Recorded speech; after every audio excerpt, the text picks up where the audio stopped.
ಎರಡನೇ ಬಾರಿಗೆ ದೇವಾಲಯದ ಹುಂಡಿಯನ್ನು ಹೊಡೆದು ಕದೀಮರು ಕಳ್ಳತನ ಮಾಡಿರುವಂತಹ ಘಟನೆ ಏನಿದೆ ಬೆಂಗಳೂರು ಗ್ರಾಮಾಂತರ ಜಿಲ್ಲೆಯ ದೊಡ್ಡಬಳ್ಳಾಪುರ ತಾಲೂಕಿನ ಹಾಡೋನಹಳ್ಳಿಯಲ್ಲಿ ನಡೆದಿರುವಂಥದ್ದು. ಅಲ್ಲಿರುವಂತಹ ಒಂದು ಚೌಡೇಶ್ವರಿ ದೇವಾಲಯ ಏನಿದೆ ಅಲ್ಲಿ ನಡೆದಿರುವಂತಹ ಘಟನೆ ಇದು. ಘಾಟಿ ಸುಬ್ರಹ್ಮಣ್ಯ ದೇವಸ್ಥಾನಕ್ಕೆ ಹೋಗುವಂತಹ ದಾರಿಯ ಒಂದು ಮಧ್ಯ ಮಾರ್ಗದಲ್ಲಿ ಈ ಒಂದು ದೇವಸ್ಥಾನ ಬರುತ್ತೆ. ಈ ಒಂದು ದೇವಸ್ಥಾನದಲ್ಲಿ ಈಗ ಎರಡನೇ ಬಾರಿಗೆ ಕಳ್ಳತನ ಆಗಿರುವಂಥದ್ದು. ಕೆಲ ಕದೀಮರು ಎರಡನೇ ಬಾರಿ ಕಳ್ಳತನವನ್ನು ಮಾಡಿದ್ದಾರೆ. ಅರೆಕೋಲು ಬಳಸಿ ಮತ್ತು ಕೆಲವೊಂದು ವಸ್ತುಗಳನ್ನು ಬಳಸಿ ಆ ಬೀಗವನ್ನು ಹೊಡೆದು ಕಳ್ಳರು ಕಳ್ಳತನ ಮಾಡಿದ್ದಾರೆ ಅಂತ ಹೇಳಲಾಗ್ತಾ ಇದೆ. ಕಳ್ಳತನದ ದೃಶ್ಯಗಳು CCTVಯಲ್ಲಿ ಕೂಡ ಸರಿಯಾಗಿದ್ದು ಹುಂಡಿಯಲ್ಲಿದ್ದಂತಹ ಹಣವನ್ನೆಲ್ಲ ಕದ್ದು ಕಳ್ಳರು ಪರಾರಿಯಾಗಿದ್ದಾರೆ.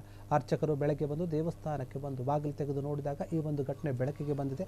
ದೊಡ್ಡಬಳ್ಳಾಪುರ ಗ್ರಾಮಾಂತರ ಠಾಣೆಯ ವ್ಯಾಪ್ತಿಯಲ್ಲಿ ಪ್ರಕರಣ ಕೂಡ ದಾಖಲಾಗಿದೆ.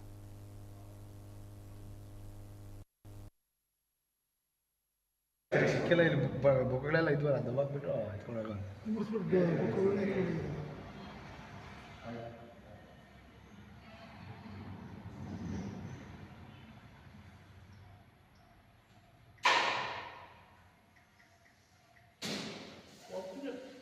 ಒಬ್ಬನೇ ಓಡಾಡ್ತಾರ ಅಂತ ಒಳಕ್ಕೆಲ್ಲ ಒಬ್ಬನೇ ಬಂದಿರಲ್ಲ. ಇಲ್ಲ, ಇಲ್ಲಿ ಬಾಗಿಲು ಇರ್ತಾರೋ ಯಾರು ನೋಡ್ತಾರೆ ಕಿಟ್ಟೆ ಇರ್ತಾರೋ ಯಾರು ಹೆಂಗಸರು ಅವರಪ್ಪ ಹೆಂಗಸರು ಹೆಜ್ಜೆ ಅಲ್ಲಿ ಒಳ್ಳೆ ಇಟ್ಟಿದ್ರು.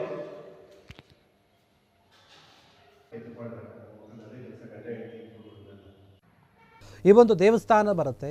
ಈ ಒಂದು ದೇವಸ್ಥಾನದಲ್ಲಿ ಈಗ ಎರಡನೇ ಬಾರಿಗೆ ಕಳ್ಳತನ ಆಗಿರುವಂಥದ್ದು. ಕೆಲ ಕದೀಮರು ಎರಡನೇ ಬಾರಿ ಕಳ್ಳತನವನ್ನು ಮಾಡಿದ್ದಾರೆ. ಅರೆಕೋಲು ಬಳಸಿ ಮತ್ತು ಕೆಲವೊಂದು ವಸ್ತುಗಳನ್ನು ಬಳಸಿ ಆ ಬೀಗವನ್ನು ಹೊಡೆದು ಕಳ್ಳರು ಕಳ್ಳತನ ಮಾಡಿದ್ದಾರೆ ಅಂತ ಹೇಳಲಾಗ್ತಾ ಇದೆ.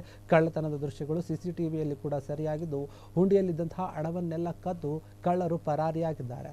ಅರ್ಚಕರು ಬೆಳಗ್ಗೆ ಬಂದು ದೇವಸ್ಥಾನಕ್ಕೆ ಬಂದು ಬಾಗಿಲು ತೆಗೆದು ನೋಡಿದಾಗ ಈ ಒಂದು ಘಟನೆ ಬೆಳಕಿಗೆ ಬಂದಿದೆ. ದೊಡ್ಡಬಳ್ಳಾಪುರ ಗ್ರಾಮಾಂತರ ಠಾಣೆಯ ವ್ಯಾಪ್ತಿಯಲ್ಲಿ ಪ್ರಕರಣ ಕೂಡ ದಾಖಲಾಗಿದೆ.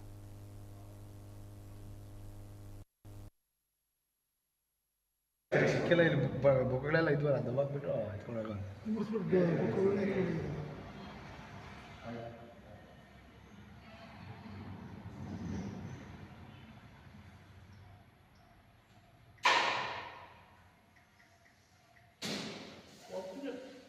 ಒಬ್ಬನೇ ಓಡಾಡ್ತಾರ ಅಂತ ಒಳಕ್ಕೆಲ್ಲ ಒಬ್ಬನೇ ಬಂದಿರಲ್ಲ. ಇಲ್ಲ, ಇಲ್ಲಿ ಬಾಗಿಲು ಇರ್ತಾರೋ ಯಾರು ನೋಡ್ತಾರೆ ಕಿಟ್ಟೆ ಇರ್ತಾರೋ ಯಾರು. ಕ್ಷಣ ಕ್ಷಣದ ಸುದ್ದಿಗಳಿಗಾಗಿ ಫ್ರೀಡಂ ಟಿವಿ ಸಬ್ಸ್ಕ್ರೈಬ್ ಮಾಡಿ, ಲೈಕ್ ಮಾಡಿ ಹಾಗೂ ಫಾಲೋ ಮಾಡಿ. ಹೊಸ ಸುದ್ದಿಗಳ ನೋಟಿಫಿಕೇಶನ್ಗಾಗಿ ಬೆಲ್ ಐಕಾನ್ ಮೇಲೆ ಕ್ಲಿಕ್ ಮಾಡಿ.